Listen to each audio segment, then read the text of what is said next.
Good morning all of you students. हमने कल के जो लेक्चर था, कल का जो हमारा लेक्चर था, उस लेक्चर के अंदर हमने पढ़ी थी लीनियर डिफरेंशियल इक्वेशन, रैखिक अवकल समीकरण, जिसका हमने वर्किंग मेथड भी सीखा और हमने 2 क्वेश्चन भी लिए थे उस लेक्चर में।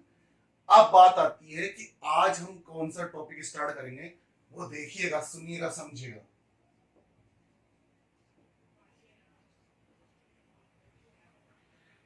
सेकंड चैप्टर की एक्सरसाइज ई चलेगी और ई में हम क्या पढ़ेंगे? बर्नौली बर्नौली अवकल समीकरण। यस, हम क्या पढ़ेंगे? बर्नौली अवकल समीकरण, या फिर हम इसको ऐसा भी टॉपिक बोल सकते हैं, एलडीई में परिवर्तित करना। बात समझ में आई? एलडी में परिवर्तित करना, तो नाम से, टॉपिक से पता लग रहा है, एलडी में परिवर्तित करना। इसका मतलब ये हो गया कि हमको डायरेक्ट एलडी नहीं मिलेगी, यानी हमें एलडी में कन्वर्ट करनी उसको। अब बात आती है कि एलडी में कैसे कन्वर्ट करें, तो देखो, सबसे पहले बात करते हैं कि dy upon dx plus p y बराबर क्यू। अगर मैं आपसे पूछूं तो आप सभी बता दोगे, क्योंकि लास्ट के लेक्चर में मैंने आपको एलडी पढ़ाई। ये एलडी है, ये वाई में क्या है? एलडीई। अब सुनो, ये वाई में एलडी है, लेकिन अगर इक्वल में दूसरी तरफ अगर q के साथ y की पावर n, यानी y की कुछ पावर मल्टीप्लाई में आ गई, तो ये फिर कौन सी समीकरण बन जाएगी? बर्नौली। कौन सी बन जाएगी? बर्नौली। और ये बर्नौली समीकरण का स्टैंडर्ड फॉर्म है। कौन सा फॉर्म है? स्टैंडर्ड फॉर्म, मानक रूप है बर्नौली समीकरण का। अब बात आती है, यार ये समीकरण बर्नौली तो है, इसको हम डायरेक्ट हल नहीं कर सकते, तो फिर कैसे हल करेंगे? देखो कैसे हल करेंगे कि जो बराबर में y की पावर n है, यानी दिमाग में एक चीज फिक्स कर लो कि बराबर में जो y का पद है, किसका पद है? y का वो कोई सा भी पद हो सकता है, क्योंकि कैपिटल P और कैपिटल Q ये तो किसके फलन है? x के। किसके फलन है ये? x के। तो इसका मतलब दिमाग में एक चीज फीड कर लो, ताकि हम कंफ्यूज ही ना हो, कि जो बराबर में y का ये जो पद है, इसका पूरी की पूरी समीकरण में भाग लगा दो। भाग लगाते ही क्या होगा? y की power minus n dy upon dx। देखिएगा, y की पावर n का जब भाग लगाऊंगा तो ऊपर जाएगा, तो y की power minus n plus p y की पावर 1 माइनस n और बराबर में q। ठीक, अब आप अच्छे से देखिए कि ये जो वाला पद है, अगर इस वाले पद को अगर अपन v माने, देखो, अगर इस वाले पद का अवकलन करेंगे तो हमें ये वाला पद मिल जाएगा। मैं क्या कर रहा हूं कि y की पावर 1 माइनस n को मैं v मानूंगा। क्या मानूंगा? v। और इसका अवकलन करो तो x की पावर n का जैसा अवकलन करते हैं, 1 माइनस n, y की पावर 1 माइनस n, तो 1 से 1 कट जाएगा और dy अपॉन dx, तो इक्वल में dv अपॉन dx। इस वाले पद को नीचे भेज देंगे, तो ये देखो y की power minus n dy upon dx। क्या ये पद यहां दिखाई दे रहा है? देखो, y की power minus n dy upon dx। इसका मतलब ये हो गया कि हम इस समीकरण की शक्ल बदल सकते हैं। चलो इक्वेशन को रिड्यूस करो, इक्वेशन 1 को रिड्यूस करते हैं। 1 इसको दे दीजिए आप, अगर आप कोई कंफ्यूजन है तो। बात एक ही हो तो दोनों एक ही है। चलो इसको रिड्यूस करते हैं, तो इसकी जगह क्या लिखूंगा मैं? 1 माइनस एन नीचे और dv upon dx plus pv बराबर q। अब देखो, 1 माइनस एन को भगा दो, यहां से भगा दे उधर, तो ये dv upon dx plus 1 minus n p v बराबर में 1 माइनस एन इंटू क्यू। अब आप देखो कि ये जो समीकरण है ये एल डी ई बन गई इन वी में। क्या बन गई ये? एल डी बन गई वी के अंदर। देखो v को y बोलो, v को क्या बोलोगे? y, तो d y upon d x plus p y बराबर में q। v का जो गुणांक है पूरा का पूरा p बराबर में पूरा q काउंट करो, तो ये एल डी में परिवर्तित कर दिया हमने। किस में परिवर्तित कर दिया? एल डी में। यानी कहने का मतलब ये कि अगर कोई समीकरण अगर इस वाली फॉर्म में हो कि बराबर में अगर y का कोई पद आ रहा है तो आप उसका भाग लगाओ, सिंपल सा वर्किंग मेथड है। तो बर्नौली समीकरण में मुझे नहीं लगता कि किसी बच्चे को दिक्कत होगी। आपको एलडी का स्टैंडर्ड फॉर्म तो पता ही था, लेकिन बर्नौली में एक काम क्या हो गया कि इक्वल में y का एक पद भी आ गया। ठीक है, अब बात करते हैं कि यार प्रॉब्लम्स की, क्वेश्चन लेके देखते हैं, उससे ज्यादा बेटरली हमें कोई चीज समझ में आती है। तो अब हम बुक का एक क्वेश्चन लेते हैं ताकि उससे आपको ये जो वर्किंग मेथड मैंने समझाया है ये क्लियरली समझ में आए। क्वेश्चन है कुछ ऐसा है, मैं लेता हूं एग्जाम्पल नंबर सेकंड ही ले लेता हूं। ठीक है, dy upon dx plus x dot sine 2y बराबर x की घात 3 और एक कोस स्क्वायर y। ये मैंने एग्जाम्पल ले लिया। अब बात करते हैं इसको कैसे हल करेंगे। तो देखो सबसे पहला काम, dy अपॉन dx का कोफिशिएंट कितना होना चाहिए? 1। इक्वल में चलो, क्या इधर y का कोई पद दिखाई दे रहा है क्या? y का पद ये रहा, और मैंने अभी थोड़ी देर पहले ही समझाया कि जो y का पद है इसका भाग लगा दो। तो कोस स्क्वायर y का पूरी समीकरण में भाग लगाओगे, कोस स्क्वायर y नीचे आएगा, ऊपर जाते ही सेक स्क्वायर y और ये dy upon dx plus x sine 2y का फॉर्मूला जानते हो आप? 2 साइन y और ये कोस y अपॉन में कोस स्क्वायर y यहां आ गए और बराबर में x की घात 3। एक कोस से एक कोस कैंसिल, साइन अपॉन कोस, क्या ये टेन होंगे क्या?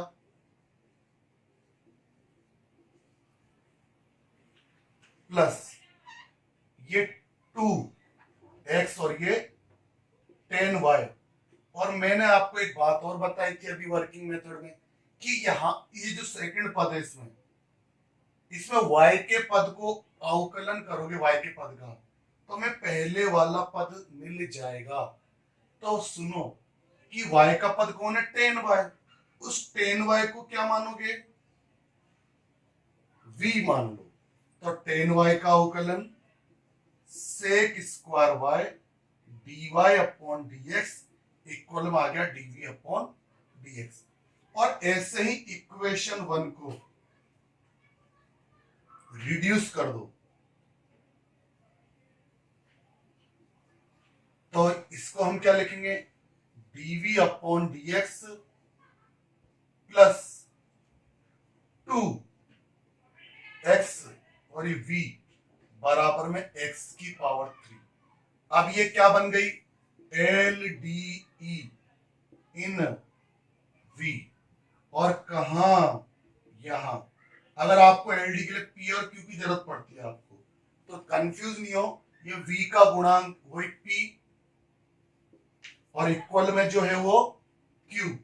यही काम पहले भी करते थे, जो स्टैंडर्ड इक्वेशन होती थी dy upon dx plus py, पहले y का गुणांक होता था बराबर q, तो इक्वल में तो q होता ही है। तो इस तरीके से आप लोग एलडी को हमने कन्वर्ट करना है, मतलब बर्नौली थी एलडी में कन्वर्ट करते। बर्नौली का एक ही कंसेप्ट है कि बराबर में आपको x के पद के अलावा y का पद भी दिखाई देगा, उसका भाग लगाना है। क्लियर? रफ कर दूं मैं? इतनी स्टेप में आंसर आता है, 2 स्टेप में। पहली स्टेप में क्या निकालते हैं? आईएफ। आईएफ के फॉर्मूला क्या होता है? ई की पावर इंटीग्रेशन पी डीएक्स, और पी की वैल्यू क्या है? 2x और dx। तो 2 x का इंटीग्रेशन क्या होगा? एक्स स्क्वायर अपॉन 2, 2 से 2 कैंसिल, ये आ गया आईएफ। और सेकंड स्टेप पे तो हम आंसर ही लिख देते हैं, solution of L D E. V में एल डी है ना, एल डी किसमें? वी में, तो v इंटू आई एफ। देखो फॉर्मूला भी वैसे उसी अकॉर्डिंग चलेगा, q into I F dx plus C. लाइए आई एफ की वैल्यू कितनी आई? e की पावर एक्स स्क्वायर। q की वैल्यू कितनी है? X cube. एक काम करो बेटा, सब बच्चे सुनो, इस एक्स क्यूब को मैं ऐसे लिख दूं, एक्स स्क्वायर इंटू एक्स। किसी को दिक्कत नहीं होनी चाहिए। और आई एफ की वैल्यू प्लस सी। एक काम करते हैं, इसका इंटीग्रेशन करने के लिए एक्स स्क्वायर को हम टी मान लेते हैं, तो एक्स स्क्वायर का अवकलन 2x dx बराबर dt। यहां तक हम पहुंच गए। इसके आगे का क्वेश्चन देखिएगा कि v इंटू ई की power x square, x dx को क्या लिखूं? dt अपॉन 2, और एक्स स्क्वायर की वैल्यू t और e की पावर t। इसका हम इंटीग्रेशन करेंगे खंड समाकलन से, बाई पार्ट से। बाई पार्ट का फॉर्मूला याद है ना सबको? बाई पार्ट का फॉर्मूला क्या कहता है?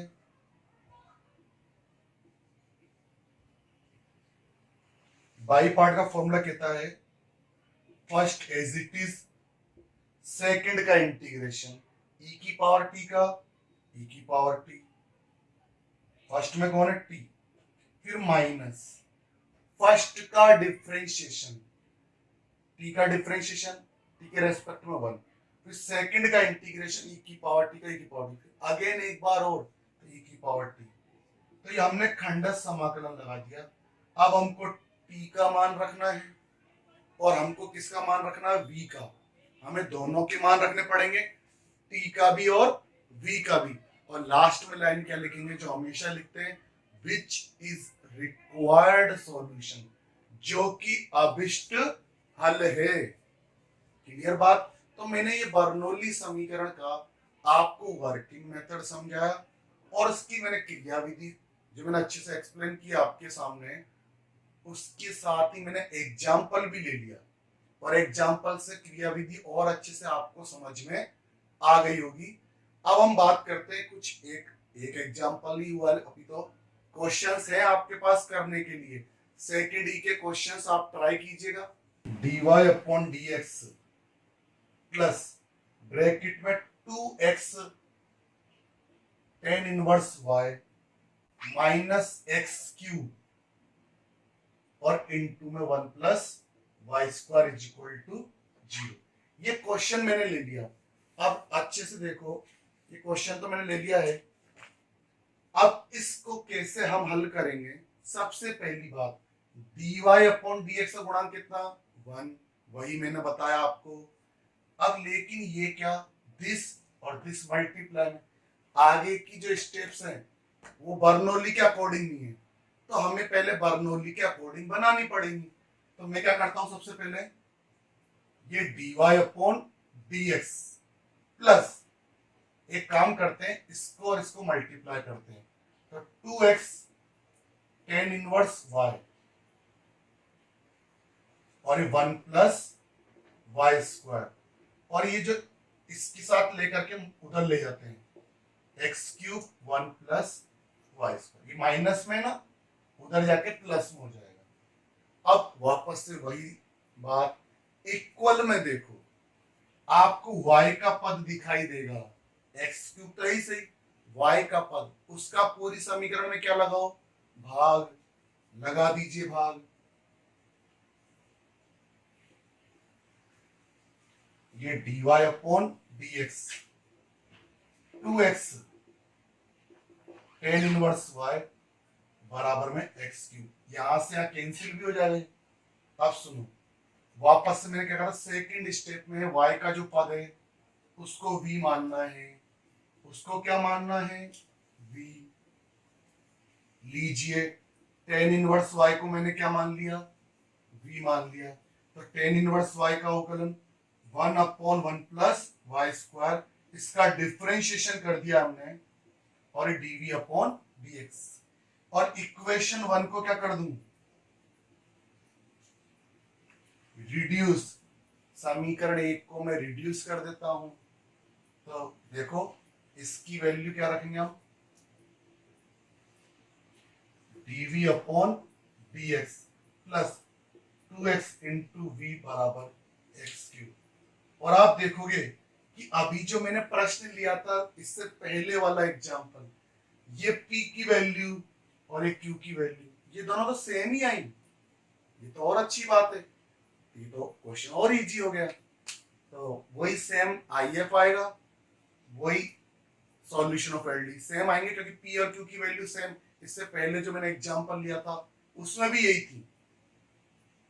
तो दो एग्जांपल मैंने लिए और मैंने बर्नौली का वर्किंग मेथड आपको समझा दिया। अब एक बार और सुने कि वर्किंग मेथड बहुत ही सिंपल है, बस जैसा एलडी का है वैसा इसका है, बस बराबर में जो y का पद है एलडी, ये तो एलडी होती है जो आपने पहले पढ़ी लास्ट के लेक्चर में, बस इक्वल में, और ये p और q किसके फंक्शन होते हैं, x।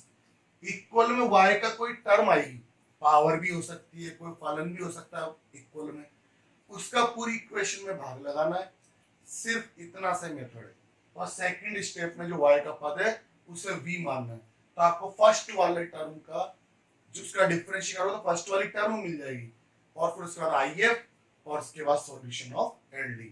हाँ, एक बार मैं आपको फर्स्ट इंटू सेकंड खंडन समाकलन का फॉर्मूला लिख देता हूं कि हम फर्स्ट को छोड़ते हैं, सेकंड का इंटीग्रेशन माइनस फर्स्ट का डिफरेंशिएशन, सेकंड का इंटीग्रेशन, और इस पूरे का भी एक बार और ये इंटीग्रेशन।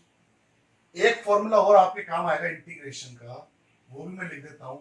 अगर आपके पास कोसेक एक्स का इंटीग्रेशन आए तो इसका इंटीग्रेशन था log 10x/2, ठीक है, log 10x/2। अगर ये कोसेक 2x हो, ये काम आएगा आपके फॉर्मूला, तो इसको लिखना आप, ये 1/2 तो आएगा इसी, क्योंकि 2x गुणा नीचे, और ये log 10x, ये दो फॉर्मूले भी है जो आपके यूज होंगे, ठीक है। तो इस तरीके से आप बर्नौली के क्वेश्चंस ट्राई कीजिएगा।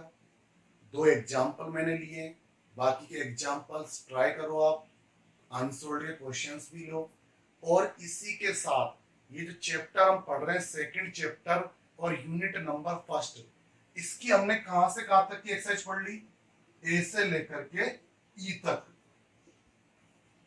और ये पार्ट हम ऐसा समझ सकते हैं कि ये चैप्टर का हमने पार्ट ए पढ़ लिया, अब मैं जो पार्ट बी पढ़ाऊंगा इस चैप्टर का, पार्ट बी में हमको पढ़नी है एफ, जी और एच, ये इनसे डिफरेंट है। वैसे तो एग्जाम में देखो 90% चांस क्वेश्चन आने के इसी में से ही है, क्वेश्चन इसमें से ही बनते हैं, इस बात नहीं है, लेकिन इसमें कम चांस होते हैं क्योंकि इसमें हम बात करेंगे नए टॉपिक की।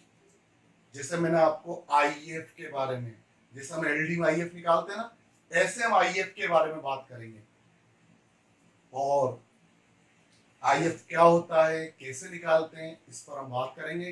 तो नेक्स्ट क्लास में हम पढ़ेंगे इस चैप्टर की एक्सरसाइज F।